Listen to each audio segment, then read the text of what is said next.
What happens when you begin to question the faith you were raised in? In this deeply personal conversation, I sit down with my friend Gibran Malik, host of the Muslim Philosopher podcast, to explore the role of doubt in deepening faith, the difference between blind belief and trust, and how to navigate spiritual teachings with discernment. For those of you who are here for the first time, welcome to the Beyond the Box podcast, where we embrace radical possibility as a way of enhancing personal and collective resilience. Together, my goal is for us to explore what lies beyond the ways we've been taught to think about ourselves, each other, and the world. And this podcast is for everyone, but in particular, it's for leaders in all contexts and thinkers who want to transform their communities or industries. Today's podcast episode involves exploration of topics such as faith and doubt. We share our personal spiritual journeys. We talk about the difference between religion versus spirituality, the need for spiritual safety and discernment, the human side of spiritual teachers, truth across traditions. How do we recognize truth across faiths and traditions? And practical wisdom. How do you embody your beliefs in a way that allows you to navigate your life experience more effectively? So it's a special episode. It's my very first time having a guest, and I'm really excited about it. I hope you enjoy. And if you have any questions, concerns, or feedback, you can always reach me at Tamara at livebeyondthebox.com. With that said, I hope you enjoy. Hey, Hey, what's up? nothing much. I'm really excited to have this conversation with you. Just as a quick lead in, yesterday I made an impromptu video on my social media channels just talking about some things that I think people should look out for when they're consuming spiritual content of any kind. And I heard from my friend Gibran Malik today. He said, that the video sparked a lot of insights on his end and he wanted us to have a conversation. And he said, hey, why don't we just record something? And so here we are.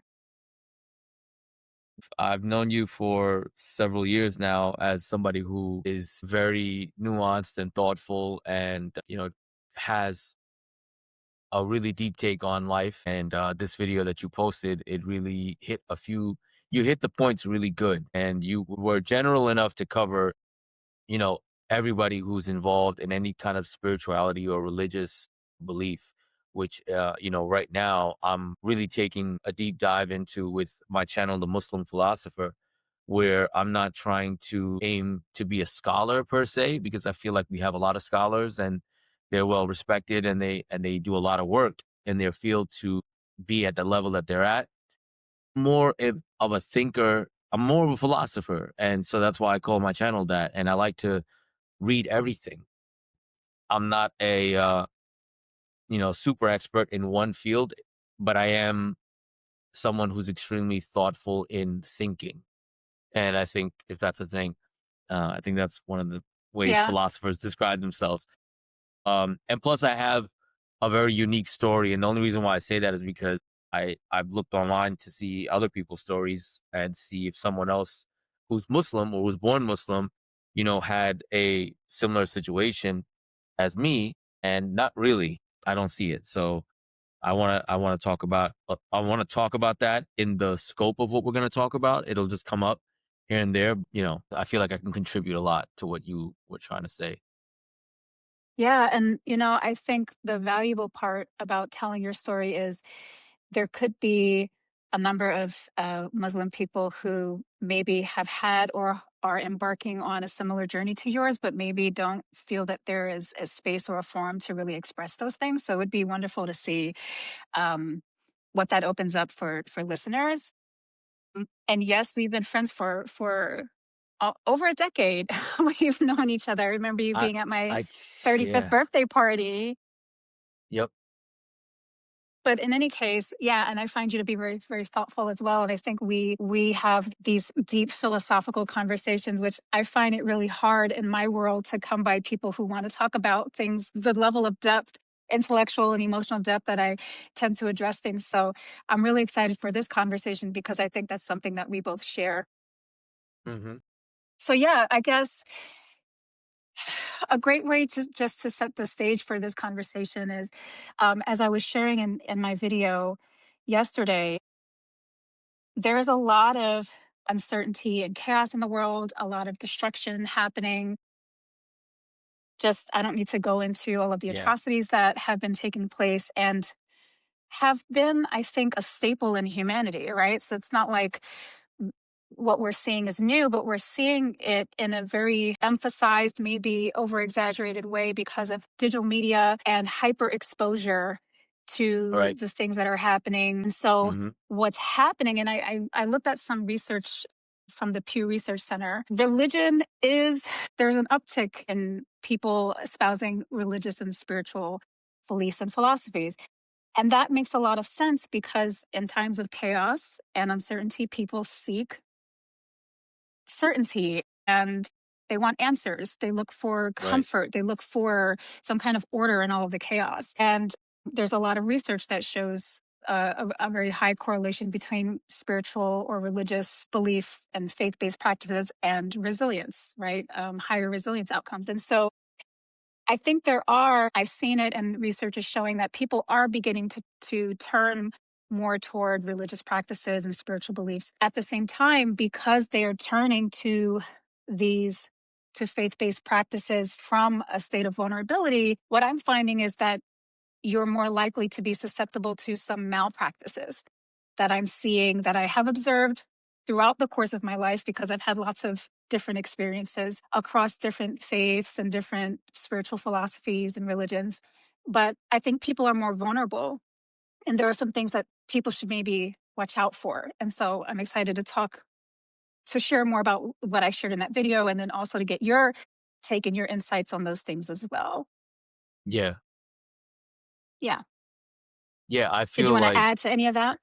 yeah, yeah. I feel like, I didn't want to interrupt you. It's just, I'm thinking about the fact that these are kinds of like inevitabilities. I call them, I have a term for it. I'm like eventual prophecy.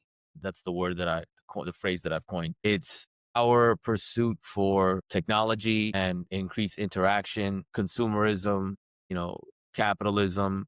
All these things drive our desire to and our accomplishments in connecting the world and making every single human being on the planet or almost every single human being on the planet be able to have a cell phone and be able to film their experience and share it with the world. And it's revealing a lot of things that were never revealed before, most of which were already happening and people didn't know. And so now we're confronting a lot of issues and we're seeing a lot of things that we normally wouldn't see that would drive us to have to come up with answers for things, right? When we first started in society, all we know is our village or our city or our town or whatever the media tells us or chooses to tell us because it was controlled. Now it's not controlled, right? And you see all these radio personalities or TV personalities that as soon as they leave a major network, suddenly they're able to be free and open and say everything that everyone's saying, and they're like, "Wow, he turned a new leaf," or "She turned a new leaf." The leaf was able to turn now, and then those people are respected, and that makes people think, and then that makes people say what's going on, and what about what my beliefs are? How much of what I'm believing is true, or I need to have a belief, like you said, right? Like maybe they didn't have beliefs before, or they didn't care to have, spiritual beliefs, and now they're looking for it. And like you said, they could be just feeding. How can you know if you're feeding yourself the answers you want to hear? Because there's enough out there to do that, or you're feeding yourself the right answers that, okay, maybe this is probably true. And it's hard. We're in this process of, like I said, eventual prophecy. The time that we're living in, this was going to happen. And it's like the Wild West right now because all information is put out there. Every religion is on the cutting room floor. And there's a battle going on between all the religions in the world as far as like debates and, your religion says this, and I'm going to expose your religion and all this stuff. There's a lot of crazy stuff going on. It's interesting to watch it. I mean, I want to share my personal journey with belief and what I did to try to do my best to make sure that what I believe in to the best of my ability is as true as it can possibly be for my limited understanding as a human being. I was born Muslim, and I was what you would call somebody who's just following the religion that their parents, that you're born into, up until I would say high school, when I started reading the Quran myself, which is the Quran everyone knows now is our like holiest scripture. That's like our Bible. And so when I read it for myself, there was a couple of things in there that I was like, it says that Jews, Christians, anybody who believes in God and is a good person will eventually be saved. So what's that all about? And because I thought you had to just be Muslim to be saved, and it says it multiple times. And they were like, no, the real meaning of that is this, and you need to ask a scholar and you need to do that. And these are things that you probably, as someone who was raised in your faith, probably encountered in some form, right? Christians, Catholics, Jews, everybody gets to that point where somebody comes and says, yo, what are you trying to do? Right. So eventually I kept it in the back of my mind. And, but as I got older, I thought about it. But then there was one conversation I had with a client. And I mean, for people who don't know, I'm an audio engineer. So I work with artists and anybody with sound or anybody dealing with sound. It can be film. It doesn't matter as long as it's sound. So that's my trade. And when I sit with a client, oh, we're not always working. We're talking too, right? About life and their problems and whatever. So I had this guy and he was really passionately Christian, and we took like a lunch break. And this was back in 2006 or 2007. During the whole break, religion came up and he was like, dude, if you don't believe Jesus died for your sins, you're going to hell. There's nothing I can do. I mean, this is just what it is. And I was just like, yo, dude, doesn't make any sense, man. I don't get it, man. I don't know. And then we're talking about the Trinity and God and all this stuff. So, but his arguments for everything that I said, he had somebody had to teach him. He had a pre-programmed response for it. And in the beginning, I was like, okay, well, let me, I'll get, we'll tackle it and do whatever. But after a while, I realized something, and this is something that you're going to find interesting. I realized that the human brain, and I was realizing this as I'm talking to him, the human brain is so advanced that you can make anything make sense almost. Yeah. And that in and of itself is scary. We're so smart, we can trick ourselves. So that freaked me out, because then I was like, okay, well, no matter how convinced I am about what I believe and no matter how much it makes sense to me, what if I psych myself out too? What if we're both psyched out? That was my concern. So then I was like, all right, I'm going to have to forcibly delete Windows and reinstall everything from scratch. And my friends were like, what are you doing? Because I told them, I was like, I think Ramadan was coming up one of those years. And I was like, they were like, you ready to practice Ramadan, which is the month we fast for the whole month out of the year? And I was like, nah, I don't know, man. I don't know what's going on right now. And they were like, wait, what are you trying to say? I was like, yo, listen, I can't explain it. I'm doing an experiment. And they're like, what are you trying to do? I was like, I'm doing a forced forced reboot of Windows.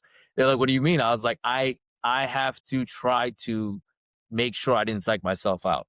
I just have to make sure. And if it's true, I'll come back to it. Right. So, and why would God want me to, if I was God, or if God exists, right? I would think that it was commendable to honestly, not just haphazardly, but honestly try to figure out what's going on. I don't think that deserves any kind of punishment when you know the reason why you're doing it is because the human brain is so advanced. You figured out you could be psyched out yourself. So I went through an entire journey and I came back to my faith tradition, but I came back different. I understood everything differently. And I realized that there were some practical things that I really believed in that Islam had, which is the reason why I felt like this is the right place for me. This is where it makes sense. You bring up such a great point. I think you might have heard this axiom that says true faith requires doubt. Like you can't practice faith in the absence of uncertainty, but because it's the uncertainty that creates the contrast for you to experience your faith. Right. And I think a lot of people go through similar experiences where maybe they're wrestling with their faith and whatever belief system it is. And it's that wrestling that actually deepens their commitment to that faith going forward, because to your point, they haven't just psyched themselves out and they haven't just been spoon fed that information. They are forced to really allow those beliefs to take root in a way that makes it authentic for them. And that's when you're able to practice your faith with a level of, I say, maybe inner stability, like true faith, where you're no longer, like I would say, maybe feeling a little bit weak in your faith. Because I find people who are weak in their faith, whatever it may be, become very defensive. They feel like they have to constantly defend their beliefs. When Mhm. you're really rooted in what it is that you believe, you don't feel the need to go back and forth. You don't feel threatened by others who Right. believe differently from you, because your faith comes with lived experience. It comes with true embodiment. And so that kind of leads to this question that I have been playing around with, is how do you distinguish blind faith versus faith as trust without proof? Because some people think those things are the same thing. Like faith requires you to just be blind and just believe. But I feel like there is wisdom in making a distinction between faith despite uncertainty versus completely blind faith in an ideology that you haven't truly had an opportunity to test in your own life experience. Yeah. I think that it is a combination of both. I think because of the limitations of the human mind, you can only do the best you can to try to figure out some things that seem like, okay, these are objective realities, right? For instance, people talk about, how do you know there's a God?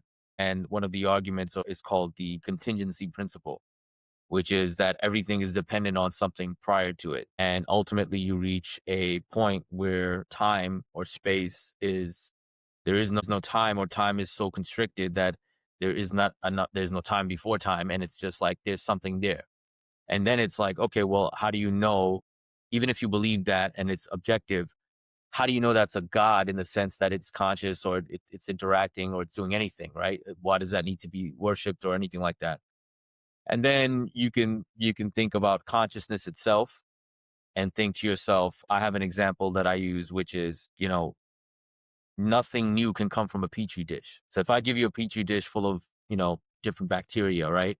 Anything that ever evolves from that petri dish will have the elements of that petri dish in it, right? It can be a different combination, it can be a whole new creation, but it's gonna have the basic elements of it, like how we know we share the same DNA with a banana and everything like that. So consciousness itself, for it to have to exist, maybe it's an inherent property of the universe, right?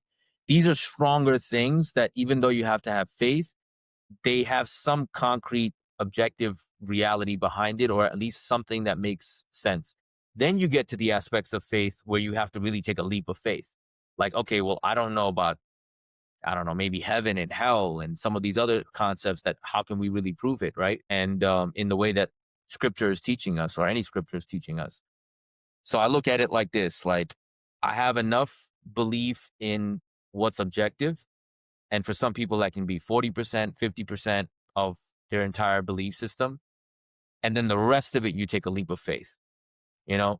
And I think that there's always going to be that gap. I don't think anybody can have 100% knowledge, because then, like you said, it's not faith. Where's the faith? Knowledge is knowledge. Like, I know that this table is here. I don't have to have faith in the table, you know? But if you say, hey, I'm Tamara, and I'm talking to you over this thing or whatever, and I'm like, okay, well, I have faith that she has a rest of her body. I can only see her head and up to her shoulders. I think she has a torso and legs, right? I have faith. I'm pretty sure, because I don't know how her head is working and everything else. You know what I'm saying? This is a very blunt example. I hope it doesn't sound weird. I'm thinking through Futurama, where they're like in glass, their heads were in glass jar. Yeah. So yeah. So that's what I'm saying. You can't know, right? But you got to go off something. So I have enough knowledge to know that there's probably something there that I can take a leap of faith and expect it to be there. So I think for everybody it's different, but I think everybody should try to do their best to come to some terms with objective realities that would make sense for their leaps of faith, if that makes sense. That does make sense. It kind of touches on one of the points I was making yesterday about, for me, spiritual wisdom has to also be practical, because I think it's important to honor our embodied experience. One of my good friends, this was like maybe 20 years ago, she was having all of these ascension experiences, astral projection, like all kinds of amazing things. I remember saying to her one time, I said, I think this is great, but you also need a job. And then there's this quote in, I think it's, I don't know if it's Buddhism. I could be mistaken, but it's like, chop wood, carry water, meaning you're at the top of the mountain. You're experiencing your oneness with all there is. And then at some point, your body needs water. You need to go to the bathroom. Like, you still Right, have right, to function um, right, as a body or in a body, whatever your beliefs are with respect to the body. And there are a lot of teachings that are trying to, I think, um, avoidance, right? Like they're talking about like spirituality and enlightenment, but it's a form of avoidance and escapism. When I think right, true spirituality is something that you can embody and live. And I think that's what all of the masters from all the religions, whether whether we're talking about Islam or Christianity or Buddhism or whatever, all of right, these teachers had that balance of being able to navigate the day-to-day struggle of being human while also having that connection to the divine. Like even Jesus, and I guess I'll share a little bit of my story in a second, but when he was about to be crucified, he was in the Garden of Gethsemane. He was sad. He was afraid. He needed the comfort of his friends. His friends they fell asleep on him. He was hmm disappointed hmm with them over that, right? So there's all this, like this person's very human humanity, parts. Yeah, very on that part. human, Yeah. right? Yep. um, there's this quote in A Course in Miracles. I started studying A Course in Miracles maybe a year and a half ago, 2 years ago. And it looks at Christianity, but more through the lens of mysticism and non-duality. And it says that salvation is not theoretical. It is a bottom-up experience. And that makes so much sense to me, because I find that in my own life, as I do the more embodied work of like healing from trauma, right? Post-traumatic growth, getting healthier, doing things that kind of create a foundation for a healthy like body and mind. I find that my spirituality, the quality of it is very different. It's again, not a form of escapism, something that I use to escape my life experience, but something that actually strengthens me as I navigate, the hardships, right? So I do Right. like the point you made about something needs to be, your faith has to be anchored in something, but there is Right. always that element of uncertainty, or like there's just stuff I can't see, but that's where the trust comes in. hmm And so that's always, I think, to your point too, it's subjective how you weigh those things, like to what extent you need tangible proof versus how comfortable you are with uncertainty. And that's going to be different for everyone. Yes, yes. And I think that anchor is really important. We believe in it as Muslims, is that, there's a concept called deen and dunya. Deen is belief, dunya is the world. And it's about balancing both. And that's the Mm, goal, is that if you're too much about the afterlife, you neglect the present life. And the present life itself has tests in order for you to earn the it's not so much earn, it's reveal why you deserve where you go in the afterlife. Right? So mm, if to give you an example, like you're a good person, you believe in God and you deserve heaven, right? You have to reveal that within yourself. In our belief system, is that you have to be mm, presented with choices to make it make sense that you're the person you say you are. So that it's kind of mm, like mm, energy. It's almost like this world is energy being reorganized, right? And no mhm, one can say why they can't be upset about where they go, because you're presented with choices and you make your choices which reveal your character, which ultimately show where you go and why. And that's the simple way to explain it, right? So we need this world and we have to be anchored with this world because you can't prove it without that, and then there's certain base realities, like I was telling you about consciousness, things like that. There's other things that are a little bit more, even more presented, like racism is wrong. And it's like, it's morally wrong, it's ethically wrong, but it's also objectively wrong because if there's a God, he likes to create diversity.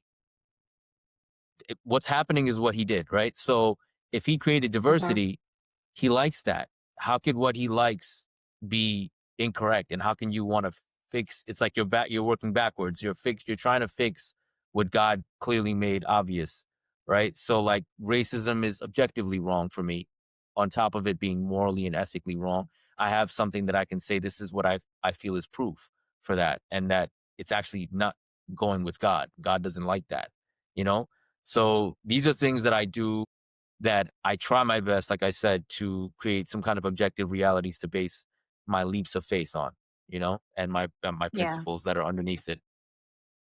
Yeah. And I think to your point, what comes to mind for me is this idea of oneness, meaning that it's not that there isn't differentiation and variety and diversity, but it's that all of it works together. It's part of a larger whole. Right, And right, that would mean that there's purpose in all of it, right?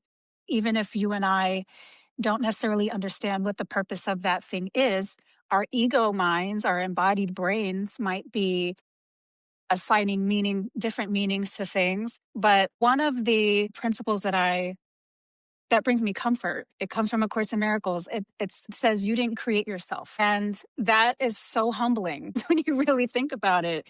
It's like, yeah, yeah, here I am taking so much responsibility for what I'm experiencing and like, internalizing everything and feeling like I'm supposed to, I don't know, like I'm responsible for every aspect of my reality, which is, I think, a very popular belief now, especially with New Age law of attraction, law of assumption teachings. And I won't right. go down that rabbit hole right now Yeah, yeah, yeah, because yeah, because yeah. I don't That's want to true. throw the baby out with the bathwater. But to our earlier point, I wrestle and grapple with ideas all the time because I'm so open, because I have so much cognitive flexibility.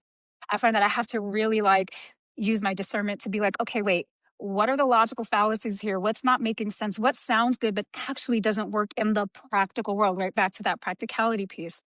But this idea of like I didn't create myself humbles me because then it's like, okay, well, then I didn't create the diversity that is on this planet. I didn't create the fact that there's duality here, right? That there is a Hmm. masculine and a feminine, for example, that there's Right. facets of, or we see those two facets in every aspect of nature. Yes, yes. I didn't create the fact that some people are dark skinned and some are white and some are blonde and I Right. didn't create those things. And so, not to say that I know with absolute certainty what did, right? This is where faith Right. comes in. If you believe in God as, if you're like monotheistic and you believe like God is this being entity, the source of all creation, or if you believe in multiple gods, I mean, whatever it is, I Hmm. just know I didn't create it all. So Hmm. it gives Hmm. me a sense of humility in knowing if I didn't create this thing, I don't have the right to destroy this thing. I Right. get to honor whatever this thing is or whoever this person is because I didn't create them.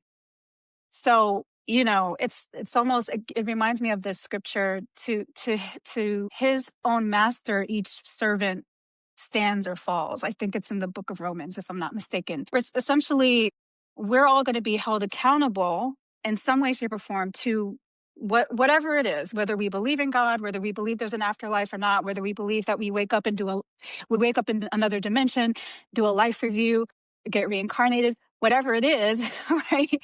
Whatever it Hmm. is that did create, however all this came about, Right. you don't answer to me.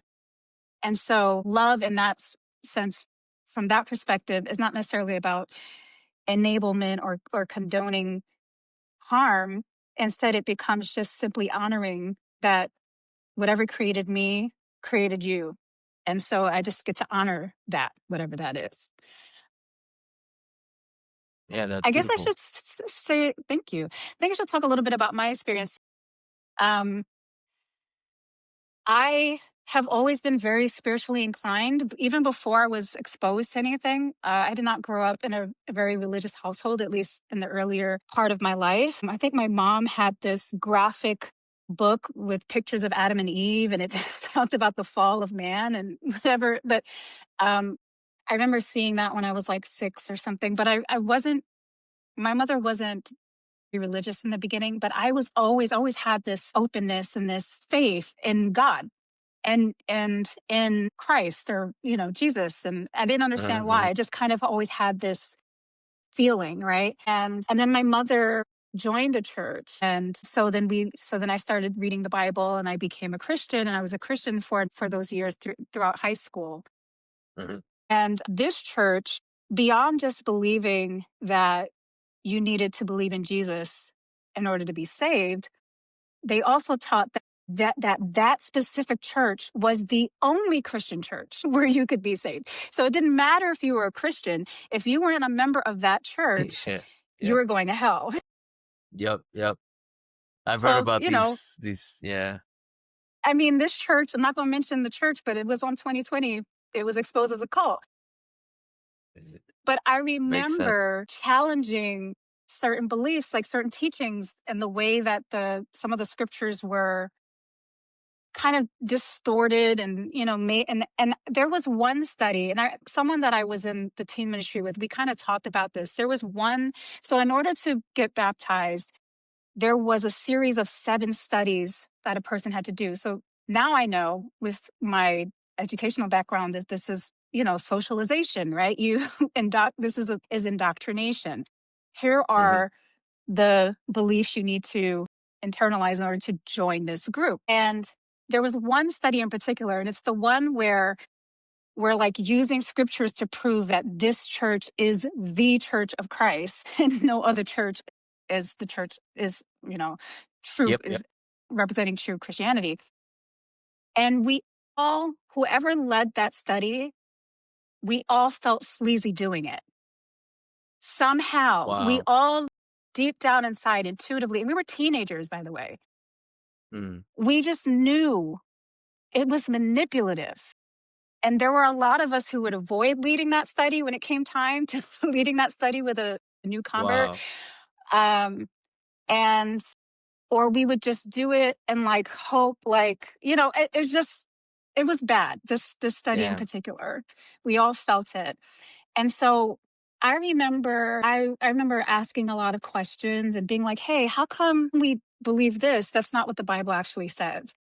And I remember going to one of our conventions at I think it was the Jacob Javits, or maybe it was Madison Square Garden, maybe like a Women's Day or something like that. And I was outside, and there were these people handing out pamphlets against our church, right? Like people who had left the church. And they were like, you got to get out of there. And I was like Right. 15. And I remember receiving this pamphlet, and it was breaking down like, hey, the Bible says this, the church teaches this isn't right. And it sowed a seed of doubt, like to your point. That was the moment for me where I said, Mhm. in the same way you had that moment of like, wait, am I psyching myself out here? That was Mhm. my moment where I said, whoa, what's going on? And I started asking questions, not to be a troublemaker, but I was instantly labeled a troublemaker. I was alienated. I was um, bullied.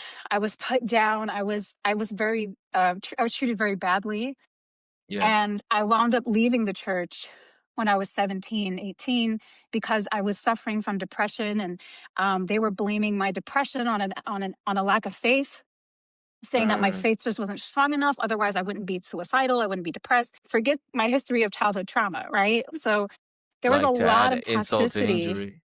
Yeah. And so I left the church. I really was grappling with my faith in God. But here's the thing, like maybe 5, 6 months after I left the church, one of the main leaders wrote a letter to the church, basically admitting to all of the church's faults. A number of leaders stepped down. The church went into chaos. It had to reorganize. And I felt very vindicated. But I should say, I also was grieving because my whole experience up to that point I felt like God, my understanding of God had been challenged to such an extent that there is no God. God abandoned me. If there was a God, why would I be experiencing this level of depression? Blah, blah, blah. I went through all of that. And so I became an atheist for a while. Then I was like, the Mm, more I started learning about science and physics and things like that, I started to think, this is kind of leading me back to faith. mm, Like mm, how, because I started to see like, there are points of convergence here. yeah, Then I yeah. became agnostic. So do not espouse any religion today, Mm, or any specific philosophy, but I have found points of harmony or synthesis across a wide variety of belief systems, which to me points to some underlying structure and, hmm. the essence of truth transcending language. Language being like a container or a vessel I call for the it contents. I call it traditional capsules. I've been saying this for like 10 years, more Mm, than 10 years, like 12 years. Traditional capsules. I like that. That's exactly it. These are containers, capsules that help us to grapple with the essence of whatever it is, given our current context and, our evolution as a species, or, the way that our specific culture has evolved to grapple with whatever this truth is, but that the truth transcends any structure. I know some people might hear that and go, you're saying you don't believe, like, it's too unstructured for some people. But I find that the less I try to place what I believe into any particular capsule or box, the more connected to the truth I actually feel. But that works for me. It's a highly subjective thing. Right.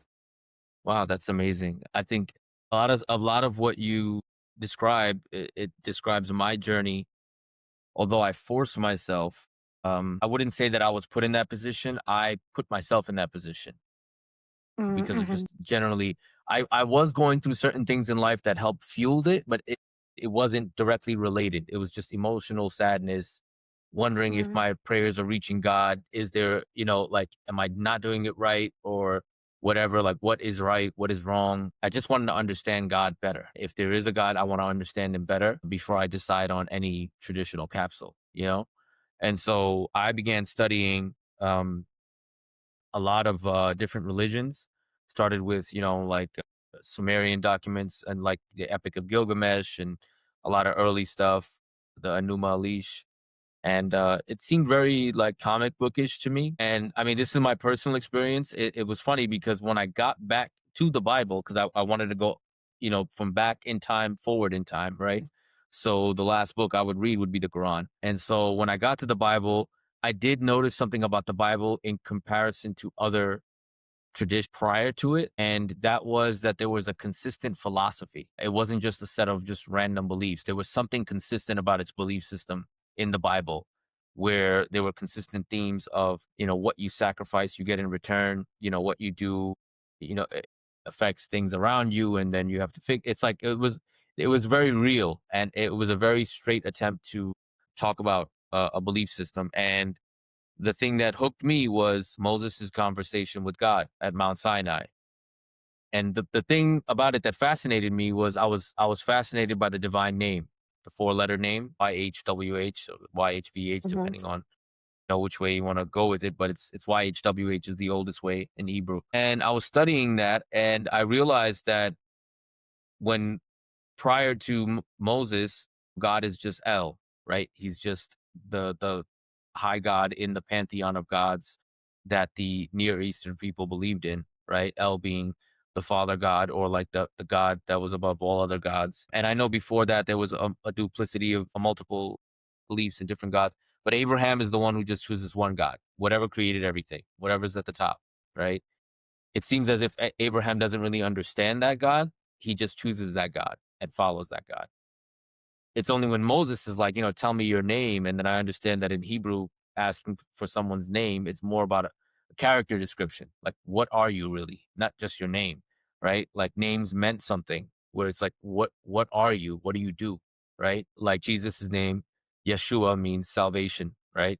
It's tied to what he is and who he is as a person. And so when God says his name, I looked into it. And when I was researching, this is back in 2011, 2010, 2011. As I'm researching it, I realized that when God describes himself, he describes himself as a verb, not a noun. And I thought that was fascinating because as old as the text can possibly be, even if you go with what they call the documentary hypothesis, which says that it's not as old as what they say it is, it's like younger, it's still like from 3,000 years ago, you at a time where people believed in a lot of a multiplicity of gods. This is all of a sudden a god that's not even a noun, it's a verb. It's like an active particle, like existence itself. And I just thought that Mm, was fascinating. I was like, wow, like for you to say that it's not any physical object, it's not something you can comprehend completely. It's not a man, it's not a person, it's not anything. It's something that's just existence and it's just on the top of everything. And I just thought that that was fascinating. And then I really believed that this is real to me. This made sense to me and it stuck with me. But then I thought, okay, well, what does that mean? The Jews believe this, and then Christians come and Muslims come, and then all of a sudden the traditional capsules change. At the time, I thought that traditional capsules have to be fixed, so I was mm, like, okay, maybe the Jews are right. I didn't know. hmm, So this is just me, my personal journey. I was like, okay, so maybe they got it, and they're not out there trying to convince anybody. And I was like, when people don't want to, try to convince anybody, it's like they want to keep it all for themselves. So maybe it is true because they don't want to share it. They're not trying to convert anybody or force anybody into their church or to Islam or anything like that. So I really thought that that was interesting.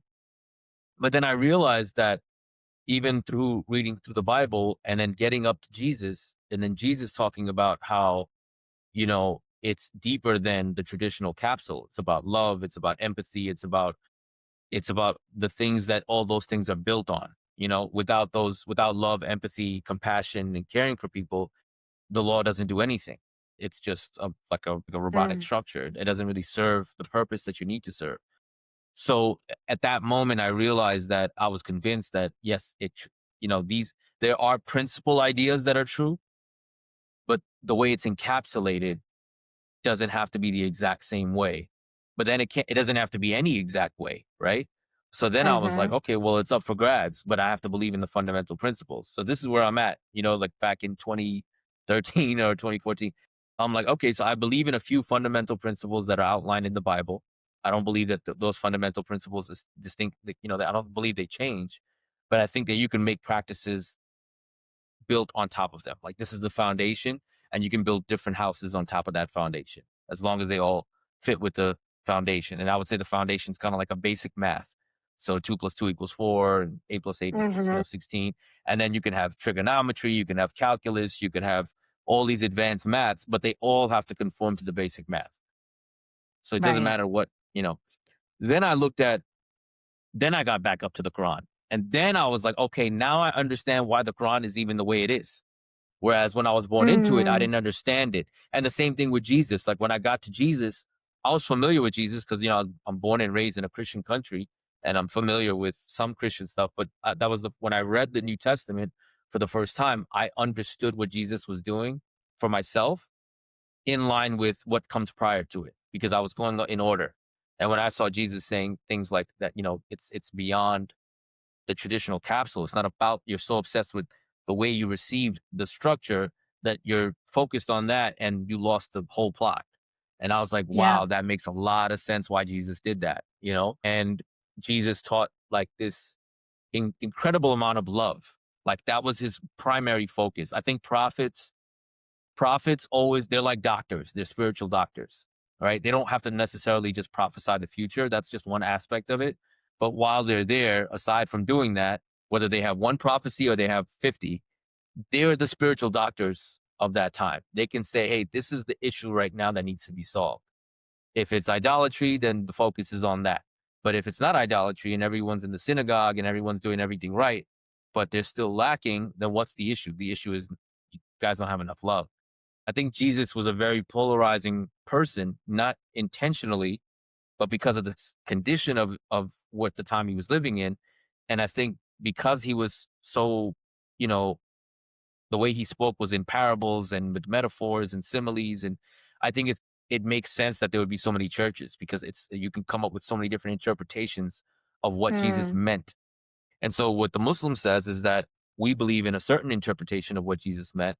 Really, Muslims and Christians are like almost Muslims is almost like a type of Christian because we just have a different interpretation of what we think Jesus meant. That's really yeah. what it is. And the church is not happy with it because they're like, we know exactly what Jesus meant and this is it and that's it. Right. So Mm, it's like our love is not real, unfortunately, because we have a different understanding of the same exact words. We have a different reading of it. And Islam is a traditional capsule, but it's a very practical traditional capsule for me, and it makes sense. And I do believe that Muhammad was a real prophet, and because of the way the Quran talks about what happened prior to it, and it's really just like think of it like a cleanup of and a simplification of these are the fundamental principles that we all believe in. This is what Jews, Christians, and Muslims all believe in at its core, at its foundation. This is a clarification of the points that people are confused about, and these are the practical ways to serve God. Having daily mm-hmm, prayer, and for what mm-hmm, reason? Because our mind goes elsewhere. We commit a lot of spiritual infractions that we're some of which we're aware about, some of which we're not aware about, and we have to have some kind of daily meditative practice, which is practical. Then fasting once a year, which helps purge and helps get control of your own your desires and keep you in check of your physical side. It's really just a check on your physical side by using these practical spiritual tools in a way that can be manageable, where you can live your life and be like how you said, we're in the world, but we're out the world. And it's like that balance. So me re-embracing Islam with that understanding made Islam really good for me and better for me now than it ever was when I was a teenager or when I was a kid. yeah. It brings me so um there's been this question that atheists ask, and I actually appreciate this question. And also, before I even go there, I Hmm. think it was in Siddhartha, if I'm not mistaken. I could be wrong, but there was this book I was reading about a spiritual someone who was on their path to enlightenment. I think it was Siddhartha, and they were in a garden, and whomever they were speaking to mentioned something about atheists or scientists and saying that they too do God's work. And the person on the path to enlightenment going, how could you say that? That's at the core. That's at the core of my belief in non-duality, in that we're looking at science and spirituality as two fundamentally different things. When you see God as the source of all that is, then you would see that science, just as spirituality, are both in their own ways, one through objective experience, the other through subjective experience, trying to understand its source, right? Trying to Hmm. understand the Hmm. source of life and reality. In any case, so this brings up an important point that atheists make. And they say, if you need the Bible to tell you, or if you need religion to tell you not to kill someone, or not to lie, or not steal, or not to cheat, then you're not a good person. And I Hmm. agree with that. I don't believe that you need a religious philosophy to understand objective right and wrong, in the Hmm. sense of, when I say objective right and wrong, I guess because there's a whole debate about, can you objectively discern right and wrong? But I Hmm. think if we use the metric that I wouldn't want someone to do, I wouldn't do to someone what I wouldn't want them to do to me. I think that kind of gives us a helpful heuristic, at least to begin with, right? Like, I know that I wouldn't want someone to kill me, Right. so I'm not going to go around killing people. So we just use that as a heuristic. Right. What We that, have. what that, Mm, yeah, go ahead. for me is, when you look at Jesus's teaching, is what you were saying, Jesus meant to move people away from the traditional capsules. I like that term, right? The structure of spiritual meaning and to the actual way of being, right? Like moving away from I here are think 10 commandments for not, don't kill versus like, hey, what's in your heart? It's when, like, for example, when Jesus said to be angry with your brother is the same as murder, was he right. literally saying that anger is the same as murder, or was he saying that the seed of murder comes from within? And so, we're, addressing internal states of being that would be the root or the seed of the behaviors that are harmful, right? So, whereas a lot of people reject religion because they're like, oh, there are all these rules that make no sense and the context is always changing. And the Hmm. point, and I think you were kind of touching on this in a way, is if we look at it thematically, like you were saying, the Bible has there are certain themes throughout. If you can step away from the story, similar to Jesus speaking in parables and metaphors and using analogies, there are themes there. If we can connect to those underlying themes, then that gives us, I think, the substance for navigating through life, whether you're situating those themes in a Christian context or an Islamic context or, any other Hmm. religious or spiritual context. I think the underlying themes are the same, or they're pointing toward very similar Same things foundational. around, Yeah. right, how to relate to others, how to love others, how to honor yourself, use discernment with respect to yourself, right? There's all of Yeah. that is there. That's what But came up for me. yeah. So Jesus, the way I understand Jesus is that he wasn't abandoning the traditional capsule, because there's a lot of statements in the Bible where he also says, you know, to love the Lord your God, with all your heart and all your might.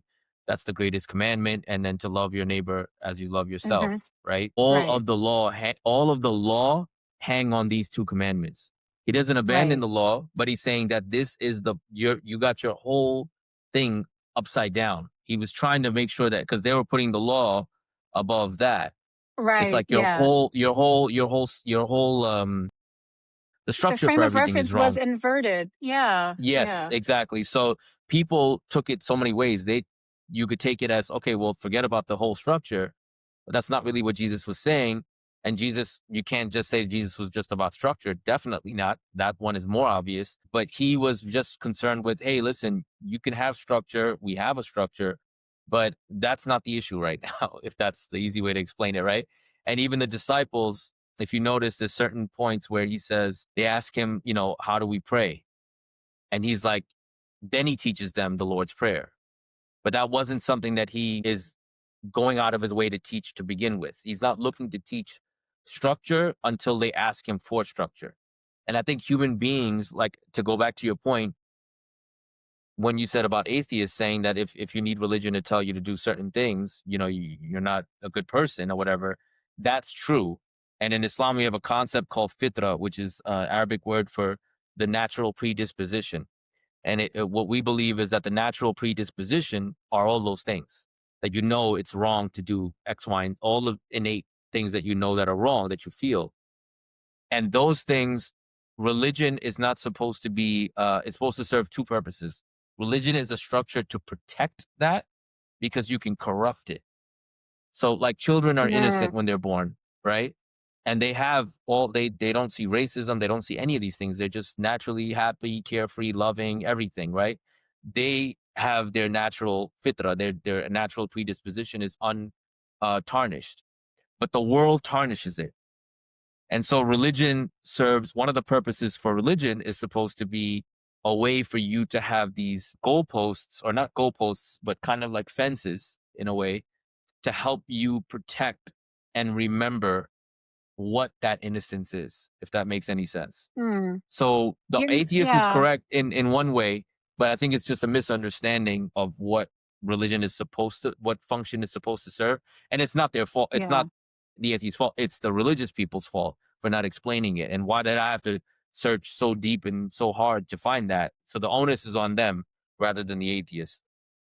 Yeah, that's a great point because I had it here on my notes to talk about like this distinction between spirituality and religion, where people who are more inclined towards spirituality shun the very rigid structures that religion tends to impose, whereas those who lean more toward religion shun the lack of structure that exists in spirituality.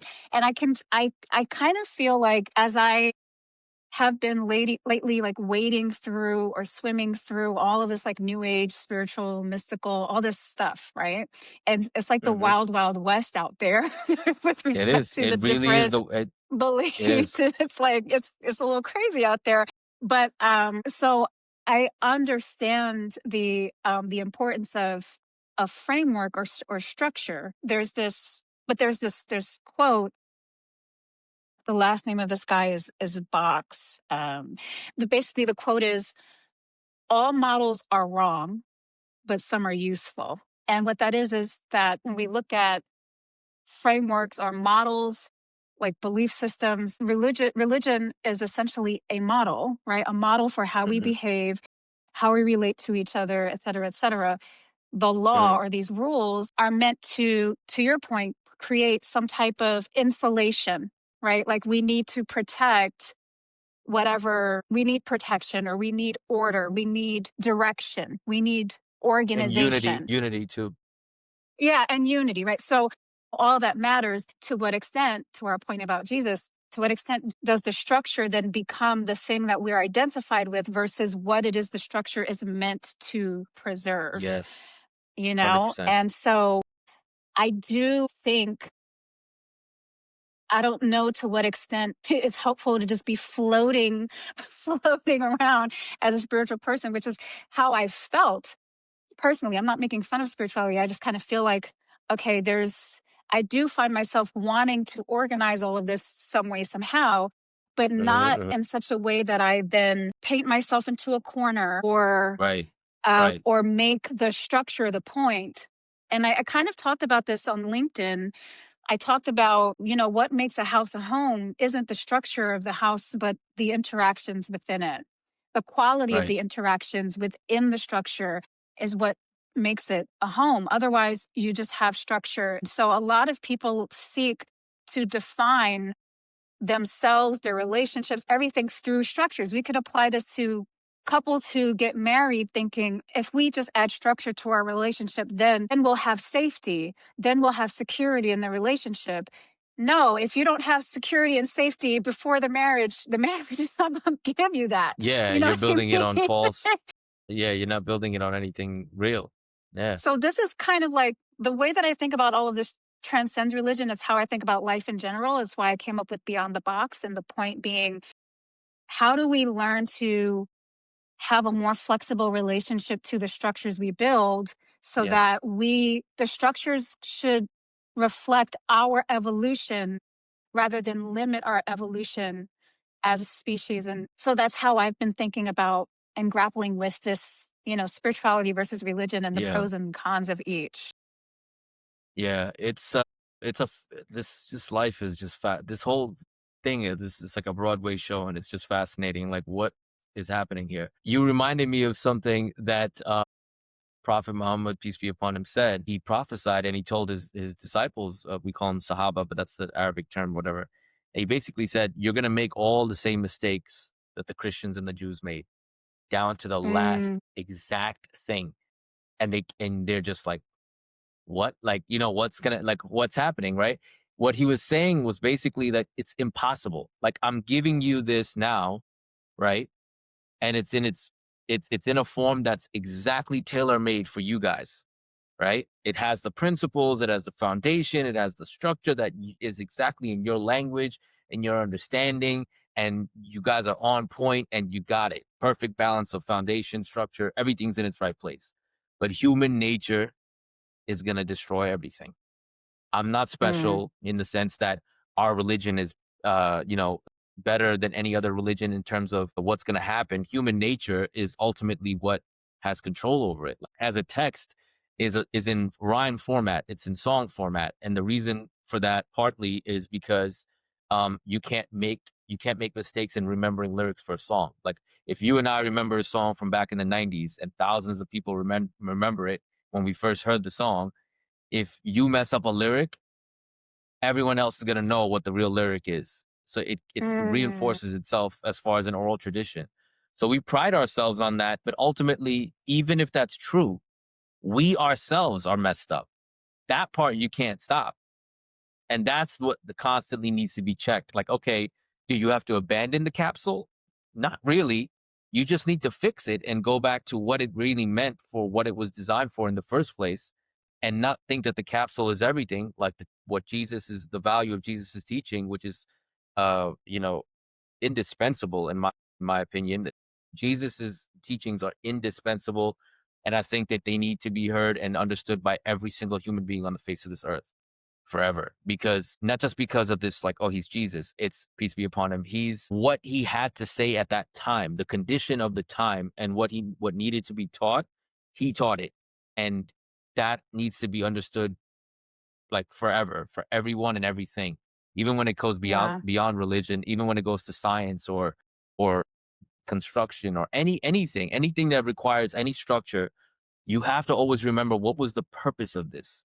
What was the reason why we came out to do this? And if we never have the right balance of understanding what our reason is for and the structure is for, we're not going to be able to we're not doing it right. This brings me to, I think, a key question, because I watched on your podcast, The Muslim Philosopher, I watched the one on prophecy, and you talked about, you and your peers were talking about the importance of separating the gift itself from the human being, right? Mm-hmm. And I'm thinking about, like, so again, I am not a Christian, I'm not religious, but I have always had a true love for Jesus. Like, just the gospels are amazing. Jesus, I love that he called people out. I love that he flipped tables. I love, like, Yeah, like he's literally amazing. he's just my guy. Amazing. Like, if Jesus were around, I'd be like, yo, what up, stars? Like, like I feel like Jesus is my friend. Okay.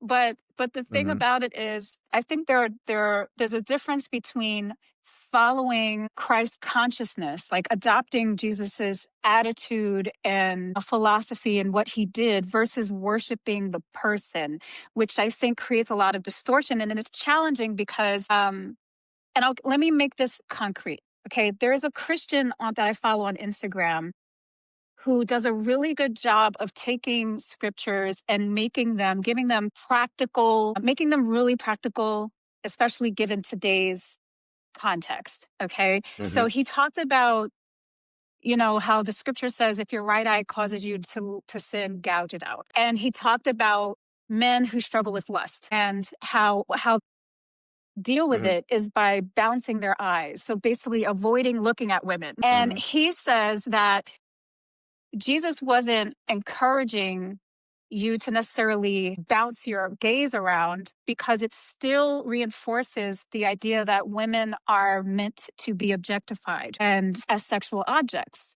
The work has to do with acknowledging what is coming up for you within you, why you're seeking self-gratification through that lust, and wrestling with that, working through it, so that you can learn to see women as human beings, right? So this was kind of the point he was making, like saying, like, this whole like avoidance and not looking at women, so it's like that doesn't actually help you, it doesn't heal the root.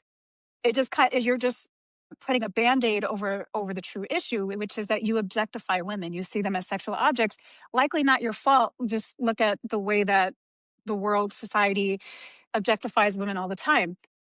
And Mm-hmm. I put in the comments, this point is so important, even without the religious context. Like, you don't even need to frame it as like, this is what Jesus said. I think, like, hey, this is invaluable information. This is medicine.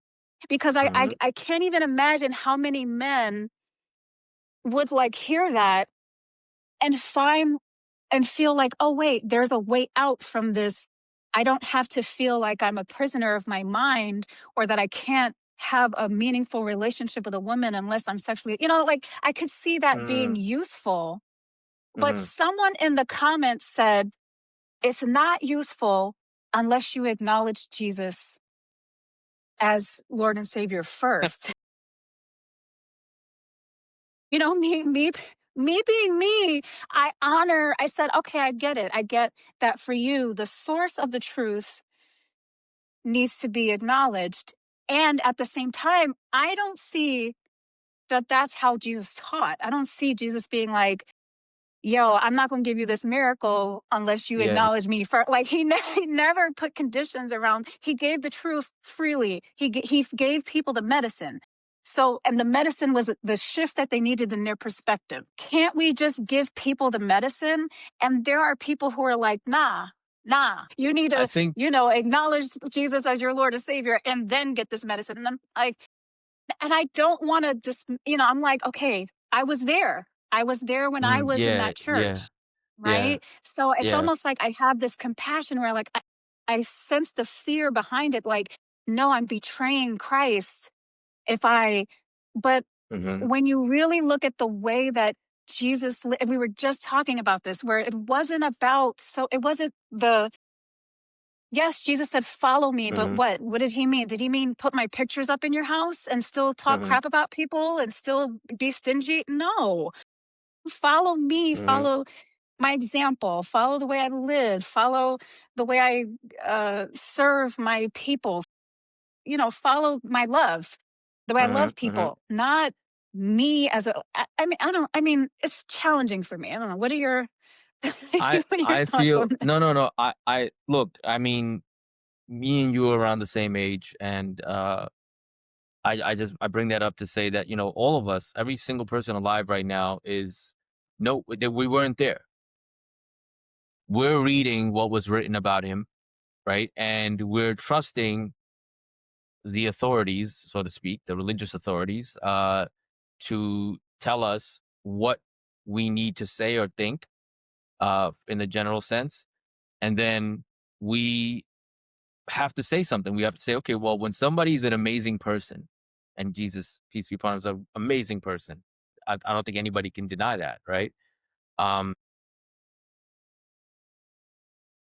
you have to be open to the idea that maybe the belief system you have to at least investigate. I mean, they're telling you that the Romans and the Greeks and all these people were around him, and all these things are out now about people's notions of religious control, and using amazing people in their statements to control people is a known thing. Yeah. I think that people should not be offended with the idea that questioning is not being disloyal to the person. It's actually, if you believe, like, it's circling back to your original statement from when we first started this video, is that if it's the truth and you believe it's the truth, then you have to be comfortable in it being questioned, right? I Right. don't think Yeah. I don't think any teacher in any classroom takes any question from a student knowing that the answer is what it is, and knowing that this question is going to eventually lead back to that answer, as being somebody being dismissive or bad, or a bad student. Or I've never seen that before in school and academics. Why do we get so offensive in religion? Is I think that there's this team sport aspect to it. There's this egotistical kind of ownership of religion or the word or the way it needs to be. And it's like, if you don't do it our way, it's like you betrayed us. There is no you really or Hmm. me. There's this Right. idea that existed 2,000 years before us, and your feeling of being betrayed, or me being heretical. Know that I'm not doing. You should at least know that I'm not doing it. There's a lot of people who are not doing it to be heretical. They're not trying to do that. They're they're trying to figure things out on their own for the real reasons. And so Yeah. I think that's the problem. I think people are not, maybe they don't care to think. We think about the clothes that we buy and the ingredients on the food we buy, but it's funny how we check that so hard, right? But we don't, and check the prices for things, and where can I get it cheaper and all that stuff. But when it comes to our belief systems, we buy them wholesale from the people who deliver it to us, most people, and they don't check it, and they feel offended if you check it. That's what I think about it. I think it's just, I think it's just something that you're going to have to deal with. It's just unfortunate. And we have the same thing with Muslims. Like I'm dealing with that now with my channel where I'm talking about certain things and I'm being confronted like, "Hey, are you questioning the way things are?" And I'm like, Mm, "See, this is what I'm talking about." But it comes with the territory. Like we are in this process. I think the atheists serve a purpose, and that purpose is a refining purpose to yeah, cut away and break down all the malarkey. And so I don't think that's hurting us. I think that's malarkey. benefiting Yeah. us ultimately because if we really believe in the truth, whatever's left is going to be what's real. So don't you want that? It reminds me of, and I think this is a good segue to start talking about. I think we've been touching on it a little bit, like the some of the pitfalls of spirituality and religion, and Mm-hmm. maybe giving people some tools for how to navigate it um, when they are, for those who are maybe transitioning with respect to their beliefs or testing their beliefs, grappling with their faith, whatever it may be. There's this there I remember this group of people in the book of Acts. The Bereans were praised by the disciples because they didn't take what the disciples said at face value. They Mm-hmm. went back to the scriptures, and this is in Acts 17. They went back to the scriptures to make sure that what the disciples were saying was true, to validate it. And they were actually praised and lauded for that. I think Mm-hmm. why that's missing from our society is, we are taught to give deference to authority. The authorities, Yeah. they say, right? We're taught to outsource our agency, our sovereignty. If the experts say there's this expert trap that we get caught in, Mm-hmm. like, well, what do the authority figures say? It's why there's this automation bias now that they're finding with AI. AI could be giving you dead wrong answers. And you're like, well, it's comes from whoever they are. Yeah. ChatGPT Yeah. is saying that they said, and so therefore it Mm-hmm. must be true. And it's like, no, did you double check that? Did you cross Mm-hmm. reference that? Right. So, that kind of, this is a good segue to kind of talk about some of the things that I was sharing in last night's video when I was talking about how to navigate spiritual or religious content with discernment. And one of those points being to cross reference things that people say. Don't take things at face value. Mm-hmm. Don't take a person's firsthand account as all the evidence you need that their way is the way, but rather really sit with it and cross reference whatever it is that they're sharing, especially if they're quoting from specific texts, because it's so common now for people to use scriptures from any religious text as a way of legitimizing what they're saying. Mm-hmm. And to your point a few moments ago, when you are teaching from a pure place versus your ego, you don't get offended when people are genuinely grappling with whatever it is you're teaching. You use it as an Mm-hmm. opportunity to refine your own capacity for teaching, right? Because you Mm-hmm. realize that this is a co-creative experience, and there's a way for me to refine what I'm saying so that it makes more sense. Maybe I need to get more clear within myself around how I'm navigating this truth. But Mm-hmm. with that being said, there are people who use texts, and like you said, they'll take the words of someone wonderful or important and use it to legitimize what they're saying. Mm-hmm. And oftentimes they may be taking it out of context, and using it in a way that the original text didn't it wasn't intended for the way that people are using it. Right. Right. It's being misrepresented. Right. Right. Have you seen examples of that in your experience, like people misrepresenting the Quran or Oh my misrepresenting? God. So much. So much. And that's why I brought up that whole that prophecy that you're going to make the same mistakes as the Jews and Christians. Like you're not special, as far as in terms of your humanity, in terms of your human, tendencies to misuse religion, to become extremists, to have all the same kind of sectarian ideas that the previous people who received scripture ended up having. But it's fascinating because knowing that people are still scared to admit that this is something to look at. I bring it up with people that I know all the time. Like, hey, what are you going to do about this prophecy? What are we doing with this one? Have you checked? Mm, Are you following a mistake? Are you doing something that did you check what you're doing? Is there anything in common as far as a mistake? We're so busy either inundated with our own understanding of the religion or talking about how we're better than someone else and we have the right understanding that we're not seeing the mistakes that are being made here, you know? So I do that all the time. I say, hey, look, you can interpret scripture in so many different ways and it becomes dangerous. Without any context, it becomes completely dangerous.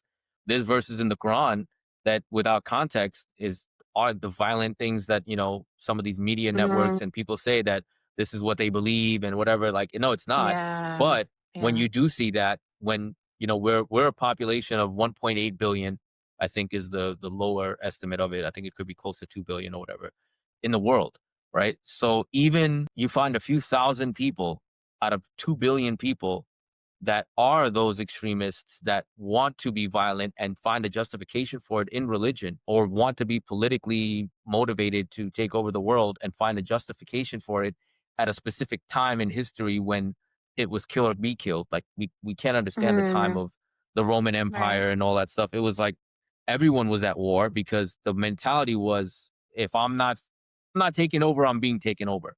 That was the world that Mm-hmm. we were living in, right? So Yeah. we try to superimpose that on our current time period and say, hey, look, the Muslims, they believe this or whatever and all that stuff.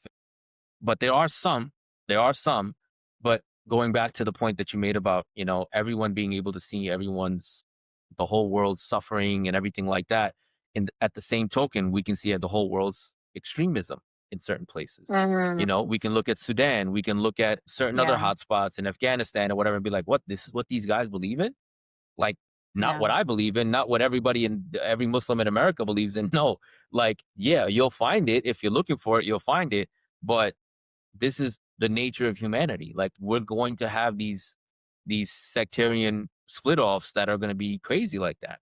And just because Mm, mine happen to be active and there happen to be, I don't know, several thousand people that are doing it every year, and your sect or your belief system no longer has that kind of activity, but it had it at one point, doesn't mean that my belief system is inherently bad.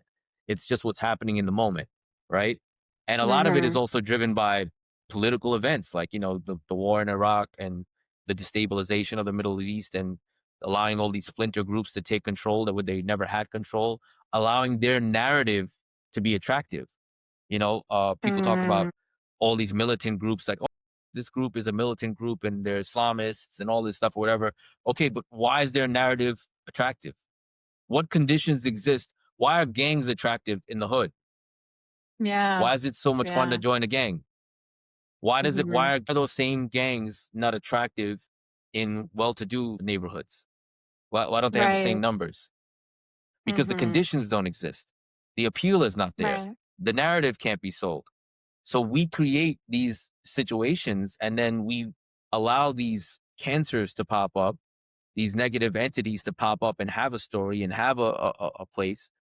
And then we Mm, talk about it and say, hey, look, see, look at what they're doing. Like, this is stupidity. Like, we should look at it's like saying, like, oh, this guy's sick. He has a sugar problem or whatever. And yet, he's being put in a position where all he can eat is candy. He has no mm-hmm. other food Mm-hmm. available.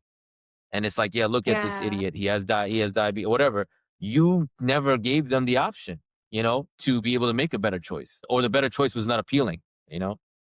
I love this systems view, this systems perspective, because I follow, there's an atheist called Sam Harris. He's brilliant, Mhm. awesome guy. He practices meditation, but he's an atheist. And his view is that because of our frailties as a human species and the tendency for people to misrepresent the information and to go off and become these extremists, that Mhm. we just shouldn't follow religion at all. We don't need it, right? That's his view. Mhm. But Mhm. you're bringing up something really important when we look at, and I've been saying this a lot recently, and I've been even grappling with what I mean when I say it, but it's this idea that the structure of human behavior is the same regardless of the context, meaning And you brought up such a great example. If we look at religious extremism, how different is that from the behavior that we see in gangs? And when we if we take a systemic view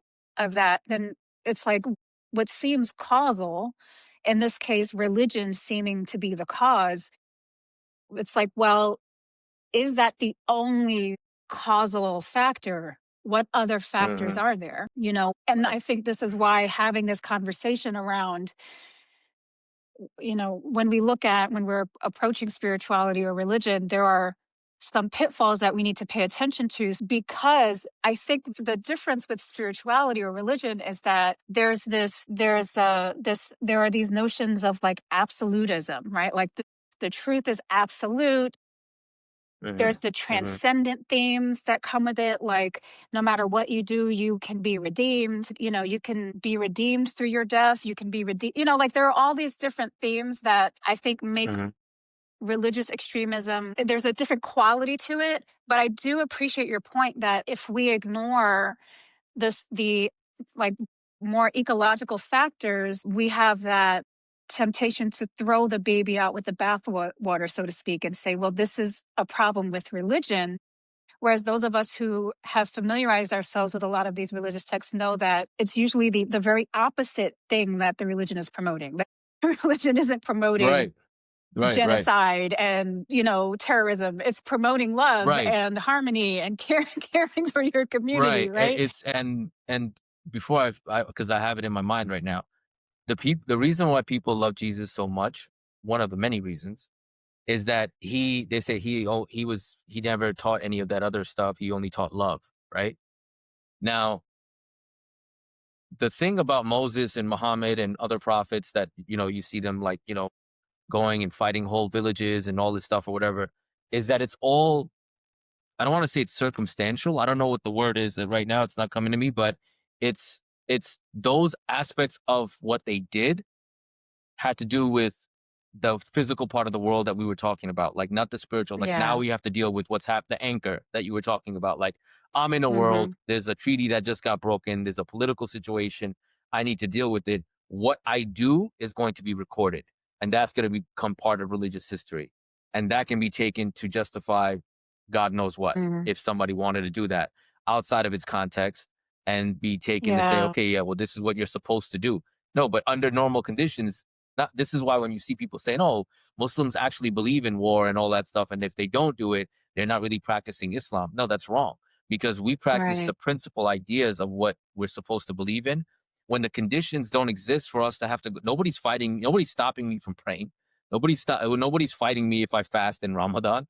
Nobody's stopping me from Mm, practicing my beliefs, which are just have nothing to do with anyone else outside of ourselves. It has to do with right. personal, self care. That's literally what it is. So why would you think that we need to think like that? This whole Sharia law thing, this is all nonsense. It's nonsense because it's not understanding that. There's no need for what you're telling me you think I need to do. That's not part of our salvation. We don't need to make a Sharia law thing for our salvation. We don't need to go to war for our salvation. We need to just believe and be the best Muslims that we can be as far as prayers and charity and fasting. You might have heard the 5 pillars of Islam. The 5 pillars of Islam have nothing to do with Sharia or meaning taking over the world or any of that stuff. So, but when they look at the text and they find where it talks about a specific battle and they say, look, this is what it's commanding them to do. You can do that. Yeah. So with Jesus, he never was in a situation that wasn't he wasn't the doctor for that. That wasn't what he was there for. So he's Mm, never going to talk about it because that's not the issue. The issue wasn't war. yeah. I'm thinking of a more practical example. I'm reading the autobiography of Nelson Mandela and, his fight against apartheid in South Africa, which was Hmm. race-based oppression and a system of white supremacy. And he had been advocating for the rights and freedoms of Africans and non-whites in South Africa with the ANC. He had been advocating nonviolence for years, and the apartheid forces continued to respond with violence. And so there's a point in Mandela's journey where he begins to say, yo, we might need to get these guns. Yeah. We're Yeah. going to need to be prepared because as much as we're championing nonviolence and we don't want to hurt anybody, we cannot subject ourselves to suicide either. If we're advocating Mhm. for our rights and we're showing up using nonviolent tactics and these people are responding with guns and hoses. And so it was a very interesting turning point for Mandela, because for many years he'd been, he and others were like, the ANC had the African National Congress had a very strong policy of nonviolence. And at Mhm. some point, and they were like arguing over this, throughout through the night into the morning, they just had to concede, like, you know what? They gave him permission to start a military arm, separate from the ANC, but still associated with the ANC, to be prepared for war and for guerrilla warfare, even though that was still a last resort. And they initially he was working on preparing this army to begin with acts of sabotage, like maybe blowing up a pipe or, something like that, like just not Mhm. Mhm. killing people, but creating some infrastructure damage as a way of kind of getting these people's attention and saying, hey, we're not going to sit here and take this. But Mhm. it gives me, as I think about like what you're saying, where what's Mhm. documented in these religious texts are moments when certain decisions had to be made from that more practical perspective, from the perspective of our whole village is going to be eradicated unless we get these weapons. You know what I mean? Yeah. And it kind of reads like, war was being championed and blah, blah, blah. But it's like, if you take it and if you look at the zoom out and see the context, is that really what was going on or no? Mhm. Mhm. So it's a very interesting point. Yeah, and I think, by the way, you have a lot of things here in this document that you had written up, that I really find interesting. Islamic perspective on surrender. There's a lot in here. Yeah. I think we might have to do a part two, We might have because to do a part two. it's all good stuff. It really is, and I didn't know we were gonna go for this long, but this is really good, really really good stuff. We can definitely do. I would do a part two if you wanted to. Yeah, we should do a part two. But I think a misrepresentation of information is really important. So making sure that when people are sharing any kind of idea with you and using texts to back it up, that you just cross reference and examine those passages for yourself. I think that's important. Mhm. And I think the other points that I made were around, you know, some teachers using the unfalsifiability trap of like, what I'm saying is the truth and there's no way to disprove what I'm saying. Essentially, if you try to disprove it, that's proof of your lack of faith, not there Yeah. being any flaw in my thinking. So that's another red flag. And I think we can all think of numerous examples of that in both spiritual and religious contexts. There's also the positive test strategy, which I think applies more to maybe like psychics or prophecies, right? Where someone says, like, here's what happens a lot too. Like someone goes, oh, my spirit told me to tell you that this is true for you. And your brain uses a positive test strategy, meaning, I mean, your brain automatically seeks to validate any information that it's presented with. And so it's very easy to believe that someone's prophetic word or psychic reading applies to you because your brain is always going to verify everything that they're saying. If I Right. say, you've been feeling frustrated lately, your brain looks through its Rolodex or whatever, its its memory bank for moments of, oh yeah, I actually have been feeling that way. So just being mindful of how the Right. brain is seeking to confirm some of these things, even if they aren't objectively true for you. So being mindful of that. Mhm. And the other thing that I talked about was, confusing correlation with causation. And a key example is there was this guy who I unfollowed him from YouTube because I was really troubled with what he was saying. But he was on this journey of trying to discover the right religion for him. And he was studying the Quran.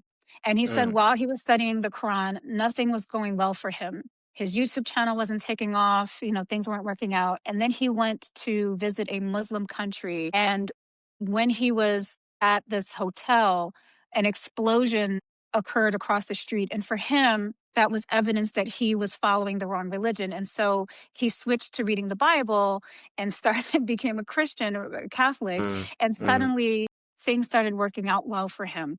And I thought, this is extraordinarily dangerous. One, yep. because I mean, for for a number of reasons, but it's an example of the correlation causation thing where we think a series of events coincided with a decision. That must mean my decision made this happen versus, there Right. being unforeseen events occurring coinciding with your decisions doesn't mean that you caused it. And so that's really important.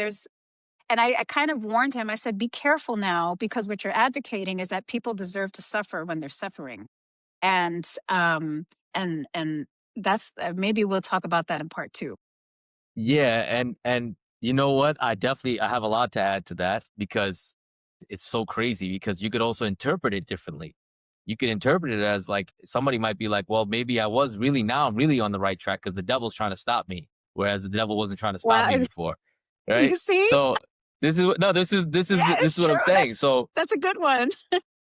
that's why I was smiling when you were saying it. I was like, yo, this world is just human beings. We don't have until we have like a freaking the sunglasses or whatever that you can see through and you can actually see the matrix. You can't know what's actually happening, right?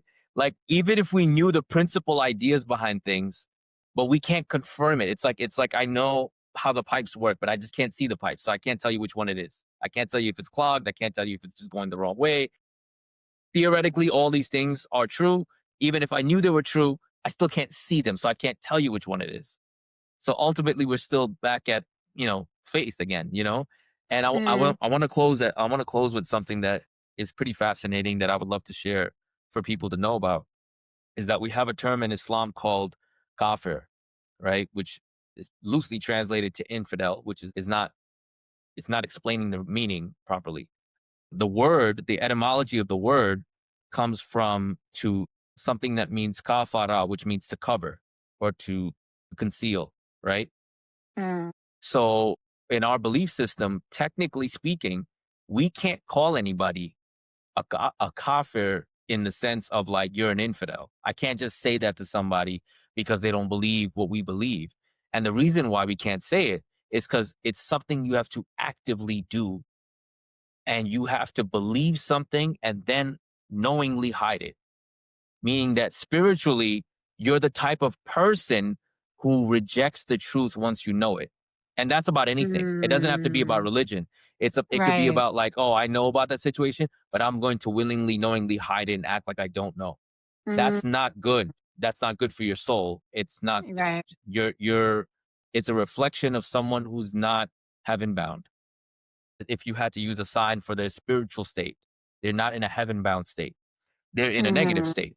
So we know that as Muslims, as young Muslims in America, when we talk about this term, we're very sensitive about making sure that we can't say that like how it was said by a prophet, because a prophet had spiritual access to know whether or not someone was really doing that, right? We're not prophets. mhm, We can't do that. Now, conceptually, the idea exists, but we can't use it. We just know that conceptually it exists, that there are people who live like that, conceal, and they know the truth, but mhm, they hide it. And that's a mhm. person who's a kafir. So I can't know that about a person because they might genuinely still be searching. Like how you said, so Right. many people are Yeah. searching. You're not a kafir if you're searching genuinely and you're not trying to hide the truth. So I think that that's very, very important that people know that just because I'm Muslim and I believe conceptually in this idea of a kafir doesn't mean that I'm out here applying it to everyone, because I don't know who's really on their journey and who's not. If you're really on your journey, you know, God bless you and guide you, you know what I mean? But if you're really concealing it, I don't know. I can't see inside your heart, you know? But conceptually it exists. So the takeaway from that is that whatever you do in life, don't conceal what you know to be true. And that's something Mm, that's only personal to you, because then you would be in that negative state. And so whatever you end up doing, always be truthful to yourself about what you believe, and don't try to ignore truths that are presented to you that you understand as the truth, not that you don't understand. Because if you don't get it, that doesn't mean that you're concealing anything. You're not getting it. It's not hitting, right? And just because I got it doesn't mean that that's a problem. Like people say, okay, well, I understand it. So they understand it. So they're hiding it. No, you can't do that. So don't deceive yourself or others, essentially. Yeah, because that's the real thing that hurts you, and that's a personal thing. It's on you. It doesn't have anything to do with anyone else. It's just a conceptual thing that, is something that people should know about themselves. Whatever you do, be a believer in yourself. Be a believer in searching in for the truth. And if you believe something to be true, even if you're concerned or you don't know if you're taking a leap of faith or not, that's where you are right now. Don't deny yourself for where you are at your stage of life. Perfect. Well, Gibran, thank you so much for taking the time to chat with me today. I feel like we can keep going for hours and hours, Yeah. but Yeah. I look forward to continuing the discussion. Me too. Me too. It was great. Thank you so much, Tamara. All right. Bye.